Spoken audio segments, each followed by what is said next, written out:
जय हिंद दोस्तों। Loan right of हो गया है। लोन राइट ऑफ हो गया है। अब 1 रुपए की पेमेंट करने की जरूरत नहीं है। आपका भी लोन होगा माफ, आपका लोन भी होगा सेटल।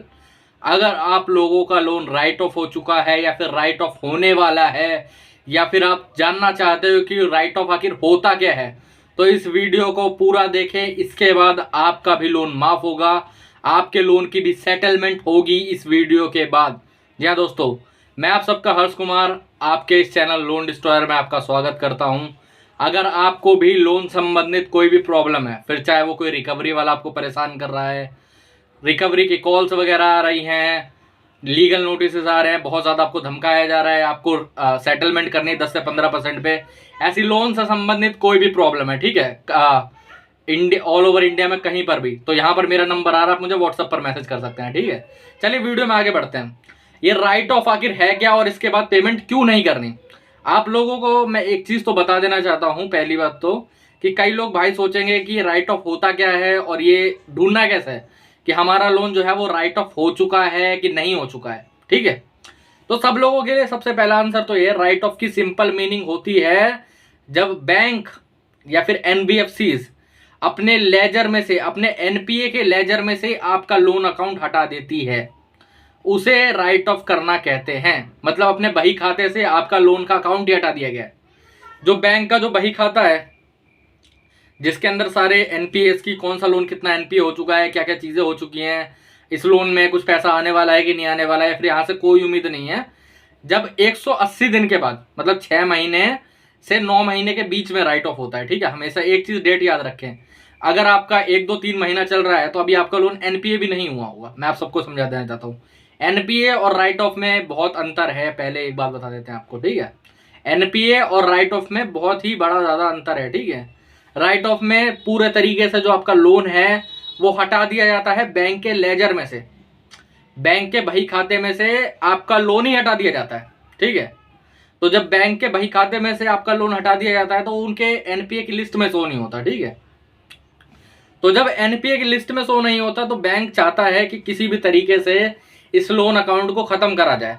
अपने ऊपर जो बैंक के ऊपर जो प्रेशर आ रखा है उसे कैसे भी खत्म करा जाए, उसे चिल्लरों के भाव में खत्म करा जाए। बेशक मैं बता देता हूँ क्यों। ठीक है, एक तो वो जो लोन है वो एनपीए लिस्ट में है, उसके बाद राइट ऑफ में है, तो ये जितने भी बैंक्स है या फिर एनबीएफसी हैं वो स्टॉक मार्केट में लिस्टेड हैं या फिर उनके भी इन्वेस्टर हैं। ठीक है, सीधे शब्दों में जो कंपनी या फिर बैंक स्टॉक मार्केट में लिस्टेड नहीं भी है उसका भी तो कोई इन्वेस्टर होगा, कहीं ना कहीं से तो पैसा आ रहा है। अगर आरबीआई या फिर और इन्वेस्टर वगैरह देखेंगे कि भाई साहब इस बैंक में तो बहुत सारे राइट ऑफ हो रखे हैं, इस बैंक में तो भाई साहब बहुत ज़्यादा एनपीए हो रखे हैं, तो इसके अंदर अब कुछ कर नहीं सकते, इसके अंदर हमें चिल्लरों के भाव में इस लोन को खत्म करना पड़ेगा, यही इकलौता उपाय है और बैंक ऐसा ही करती है।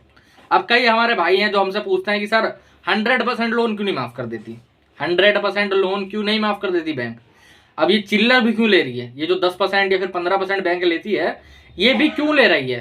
तो मैं आप सबको एक चीज़ समझा देना चाहता हूँ मेरे भाइयों, ये जो 10-15% पैसा लिया जा रहा है ये दरअसल बैंक को नहीं जा रहा है। ठीक है, हाँ सेटलमेंट आपकी बैंक से हो रही है लेकिन ये बैंक को नहीं जा रहा है। दो चीज़ें इसमें मेन फैक्टर हैं, एक तो जो रिकवरी एजेंसीज इतने दिनों से आपके केस को रिकवर करने के लिए काम कर रही थी, चाहे वो कॉल के माध्यम से, विजिट के माध्यम से, लीगल नोटिस के माध्यम से। अब मान लो बैंक ने कोई एडवोकेट हायर कर रखा है, वो भी सुनत को, वो भी कॉन्ट्रैक्ट पे है, उसकी भी कोई फीस है, सब चीज़ें हैं, तो उन्हें एक सर्टेन अमाउंट मतलब 10 से 15% चार्ज करना पड़ता है।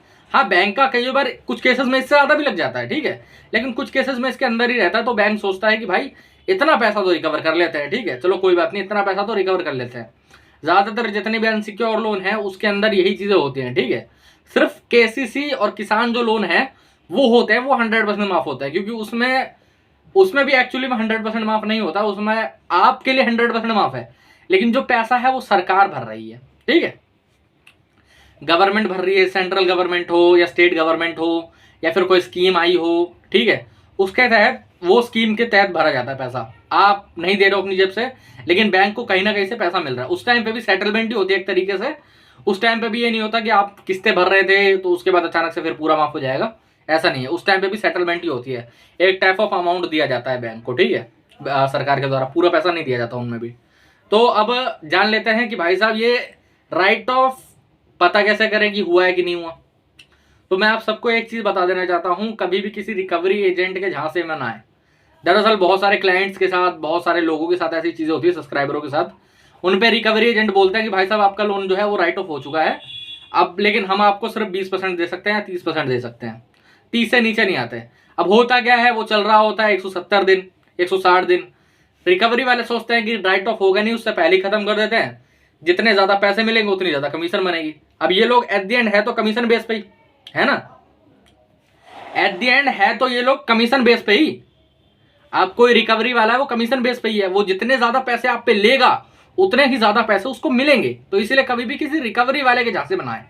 आप सभी को मैं एक चीज कह देना चाहता हूं, कभी भी किसी रिकवरी वाले के झांसे बनाए, हमेशा अपना राइट ऑफ एनपीए चेक करना है तो सिविल की खुद की वेबसाइट है, सिविल स्कोर की खुद की वेबसाइट है, वहां जाए, अपनी डिटेल्स डालें और अपनी सिविल रिपोर्ट ले लें। वो बिल्कुल फ्री है, ऐसा नहीं कि आपके लिए पैसे लग रहे हो 1000 रुपए 500 रुपए वहां देखने के लिए, नहीं, वो बिल्कुल फ्री है। पीडीएफ बन के आ जाएगा, वहां पर आप उस पीडीएफ के अंदर चेक कर सकते हो आपका कौन सा लोन राइट ऑफ हुआ है, कौन सा लोन जो है वो आपका एनपीए हो चुका है, कौन सा लोन में क्या चल रहा है और किस किस लोन की क्या क्या पोजीशन है, ठीक है।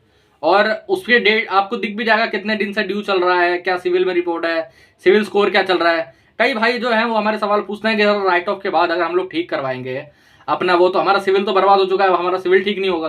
तो मेरे भाइयों, मैं आप सबको एक चीज समझा देना चाहता हूँ, लोन सेटलमेंट के बाद सिविल धीरे धीरे करके ठीक हो जाता है। ठीक करना पड़ेगा, ठीक अपने आप तो कुछ नहीं होगा।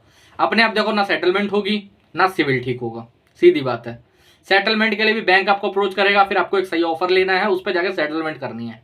और सिविल के लिए भी आपको सेम चीज करनी है, टाइम टू टाइम पेमेंट करनी है। जैसे मान लो एक टाइम के बाद, मैं मानता हूं आपने सेटल कर लिया, एक लोन सेटल करने की वजह से सिविल गिरा, तो एक लोन लोगे और उसको सही टाइम पे पेमेंट करोगे तो आपका सिविल ठीक भी होगा। अब कई लोग बोलेंगे सर अनसिक्योर लोन तब मिलेगा ही नहीं, ऐसा नहीं है। आपको शुरुआत में कुछ कड़े कदम उठाने पड़ेंगे, जैसे कि कोई सिक्योर क्रेडिट कार्ड या फिर एक कोई छोटा मोटा गोल्ड लोन लेना पड़ेगा जो कि आपका सिविल ठीक करेगा। जैसे मान लो 800 पे था, गिर के 500 पे आ गया, वो फिर 800 पे दोबारा जाएगा, उसके बाद 800 नहीं 750 तक जाएगा, फिर उसके बाद दोबारा आपको छोटे छोटे लोन मिलना स्टार्ट होंगे, 2000 5000 10,000 बड़ी बड़ी कंपनियों से, वो आप लीजिए, उन्हें पे करिए, फिर उसके बाद आपको बड़े ऑफर्स आना स्टार्ट हो जाएंगे। ऐसे ही हमारे क्लाइंट हैं अशोक करके, ठीक है, उनके साथ ऐसा ही हुआ था। उनका कोरोना के टाइम पे उनका सिविल खराब हो चुका था, उन्होंने भी एक सिक्योर क्रेडिट कार्ड बनाया, ऐसे करके फिर एक जगह से उन्होंने 7,000 रुपए, एक बहुत जानी मानी कंपनी, उनका नाम नहीं लूंगा कंपनी का, ठीक है, वहां से 7,000 रुपए का लोन लिया। उसके बाद फिर उन्होंने, उस कंपनी ने 20 का दिया, फिर सारी कंपनियों ने ऐसे कर करके अब फिर उनको लोन मिलने लगा 2-2.5 लाख रुपए, ऐसे मिल जाता है उनको लोन, कोई दिक्कत वाली बात नहीं है, क्योंकि उनकी सैलरी स्लिप सही है, सब चीजें ठीक है, हो गया सब कुछ, लोन तो मिलेगा ही और क्या। सिविल खराब होता, सिविल दोबारा ठीक हो गया। जो सेटल वाला वो था, वो लिखा भी रह चलेगा तब नहीं, हट भी जाता है, एक पूरा प्रोसीजर और होता है उसके लिए, वो हट भी जाता है कई बार। जो सेटल लिखा रहता है ना वो हट भी जाता है, ऐसी बात नहीं है, ठीक है। तो डरे घबराए मत, टेंशन बिल्कुल भी मत लें। और राइट ऑफ के बाद कभी भी पेमेंट ना करें, राइट ऑफ के बाद हमेशा सेटलमेंट करनी है 10 से 15% पे। कई लोग हमारे बेचारे डर जाते हैं, जिनके ऊपर किसी प्रकार का कोई केस या फिर फेक लीगल नोटिस ये लोग भेजते हैं, ठीक है, और बंदे डर जाते हैं कि सर राइट ऑफ हो गया, अब तो केस हो जाएगा, फलाना ढिमकाना ये हो जाएगा, बहुत बुरी हालत में हूँ, क्या करूँ, मैं पेमेंट कर देता हूँ। तो वो 1-2 किस्तें पे करते रहते हैं, समझ रहे हो, या मिनिमम देते रहते हैं। तो ऐसा कुछ नहीं है कि आप सोच रहे हो आप मिनिमम पे करते रहें, फिर 1-2 किस्तें देते रहें और मेरा लोन जो है वो ठीक चलेगा, आगे चल के उसकी अच्छी सेटलमेंट होगी। आपको पूरे तरीके से पेमेंट बंद करनी पड़ेगी, तभी आपके लोन की सेटलमेंट हो सकती है। ये एक ये गलत फहमी है, पहली बात तो, ठीक है। सॉरी फॉर द लैंग्वेज, गले में थोड़ी खराश है इस वजह से। ये एक गलत फहमी है कि मैं एक किस्त पे कर दूं तो 2 महीने बाद मेरा लोन सेटल हो जाएगा, या फिर एक किस्त पे कर दूं, जो रिकवरी वाले आपको कहते रहते हैं। ये दरअसल कुछ नहीं होता, ये आपको झांसे में लेने का तरीका होता है। आप आज एक किस्त पे करोगे, 1 महीने तक उस एजेंसी के पास केस रहेगा, अगले महीने हट जाएगा, खत्म कहानी, उस बंदे से तुम्हारा कॉन्टैक्ट ही नहीं रहेगा, वो तुम्हारा फोन तक नहीं उठाएगा, समझ रहे हो। तो इसलिए कभी भी किसी रिकवरी वाले की बात ना सुने, हमेशा सेटलमेंट राइट ऑफ के बाद 10 से 15% में करवाएं, ठीक है। और आप चाहें तो वो सेटलमेंट हमसे भी कर सकते हो, ठीक है। यहाँ पर मेरा नंबर आ रहा है, मुझे व्हाट्सएप पर मैसेज कर सकते हो। और दोस्तों, अगर आपको कोई, मैं आप सबको एक चीज़ समझा देना चाहता हूँ, अगर आपको कोई बहुत ज़्यादा कॉल्स आ रही है रिकवरी की, ठीक है, तो हम लोग एक नई सर्विस लेके आ चुके हैं, कॉल फॉरवर्डिंग की सर्विस, ठीक है। उसमें सिंपली ये रहेगा कि आपको 1 कॉल आ रही हो, 100 कॉल आ रही हो, 1000 कॉल आ रही हो, आपकी जितनी भी कॉल्स हैं वो हमारी टीम उठाएगी, हमारी टीम आपके कॉल्स पे बात करेगी, ठीक है। और जो रिकवरी वाला है उनको हैंडल करेगी अच्छे तरीके से।